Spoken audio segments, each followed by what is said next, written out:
আমাদের সমাজের একটা অবস্থা, আমরা যখন স্বামীর একটু ভালো অবস্থা দেখি তখন কি কই, আগামীকাল একটা লাল শাড়ি আইলেন, ভালো একটা মুড।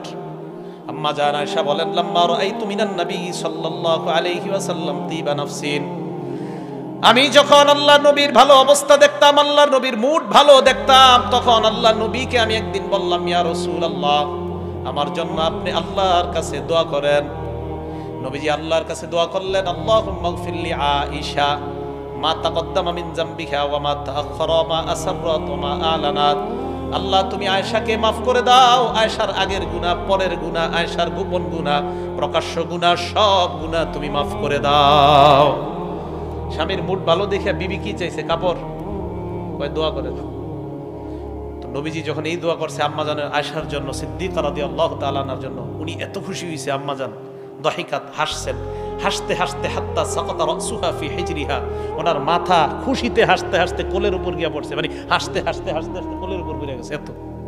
তো নবীজি বলেন, আয়েশা আয়া সুররুকি দুআই, আমার দোয়া কি তোমারে খুব আনন্দ দেয়?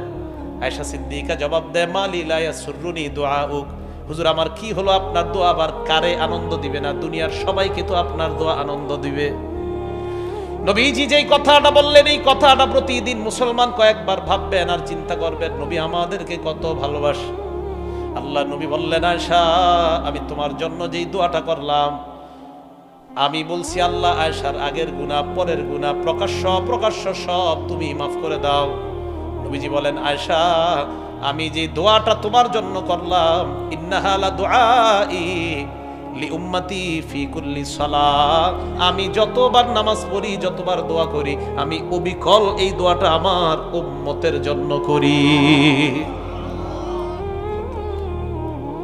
তো দেখেন ওনারা স্বামী স্ত্রী কি গল্প করে, আম্মাজানের গল্পের কারণে আমরা কি একটা তথ্য জানলাম, যে আমগো নবী আমাদের জন্য প্রত্যেক দোয়া আল্লাহরে বলছে, আল্লাহ আমার উম্মতের আগের গুনাহ, পরের গুনাহ, প্রকাশ্য গুনাহ, অপ্রকাশ্য সব মাফ করে দেন।